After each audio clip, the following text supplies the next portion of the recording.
30 வயசுக்கு மேலே இருக்கிற என் அன்பு தோழிகளே, இந்த வீடியோ உங்களுக்கு தான்.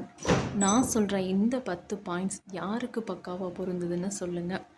காலையில் அலாரம் அடிக்கிறதுக்கு முன்னாடி ஆரம்பித்து நைட்டு எல்லாரும் தூங்குகிற வரைக்கும் ஓடி ஓடி உழைக்கிறோம்.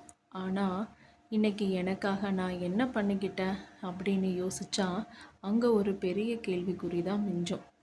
முன்னாடியெல்லாம் கண்ணாடி முன்னாடி நின்னா கலர் கலராக ட்ரெஸ் பண்ணிக்க தோணும்.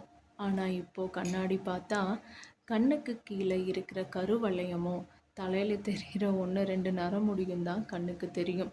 வயசாயிடுச்சோன்ற ஒரு சின்ன ஏக்கம். 20 வயசில் விடிய விடிய தூங்காமல் இருந்திருந்தாலும் வராத உடல் சோர்வு. இப்பெல்லாம் கொஞ்ச நேரம் ஒதுக்கி ரெஸ்ட் எடுத்தாலும் கூட அடிச்சு போட்ட மாதிரி உடம்பு வலிக்கும். முக்கியமாக இந்த உடம்பு வலியும் கால் வலியும் கூடவே முதுகு வலியும் சேர்ந்து படுத்தி எடுத்துடும். குடும்பத்துக்காக குட்டீஸுக்காக எத்தனையோ ஆசைகளை தியாகம் பண்ணி ஒவ்வொன்றையும் பார்த்து பார்த்து செய்வோம்.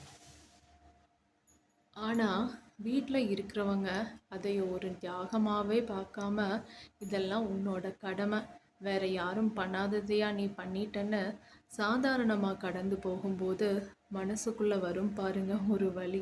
அதை சொல்ல வார்த்தைகளே இல்லை. ஸ்கூல் காலேஜில் க்ளோஸ் ஃப்ரெண்ட்ஸாக இருந்தவங்களோட கூட வாட்ஸ்அப்லேயும் ஃபோன்லேயும் தான் சில நிமிஷங்கள் பேச முடியுது. வருஷத்துக்கு ஒரு தடவையாவது மீட் பண்ணலான்னு பிளான் பண்ணால் கூட பிளான் ஃபெயிலியர் தான் ஆகுது. சமையல் சூப்பராக இருக்குது, இன்றைக்கி உன் ட்ரெஸ் நல்லா இருக்குது, நீ அழகாக இருக்கன்னு கணவர்கிட்டையோ அல்லது சுற்றி இருப்பவங்க கிட்டேயோ ஏதாவது ஒரு சின்ன கமெண்ட்ஸ் வருமானு எதிர்பார்ப்போம். ஆனால் அந்த விஷயத்திலையும் ஏமாற்றமே மிஞ்சும். குட்டீஸ் தப்பு பண்ணி நம்ம சின்னதாக ஒரு அடி போட்டால் கூட நான் ஏன் அடித்தேன், நான் பண்ணது தப்பா, ஒருவேளை நான் ஒரு நல்ல அம்மாவோ இல்லையோன்னு மனசு தவிக்கும். வீட்டில் நமக்கு நம்ம தேவைக்கு கணவர் போதுமான அளவு காசு கொடுத்தாலுமே கூட ஒரு 10 ரூபா கூட நம்மளால் சம்பாதிச்சிக்க முடியலையேன்னு ஒரு எண்ணம் 30 வயதை கடந்த பெண்களுக்கு இந்த காலச்சூழலில் ரொம்பவே அதிகமாக இருக்குது.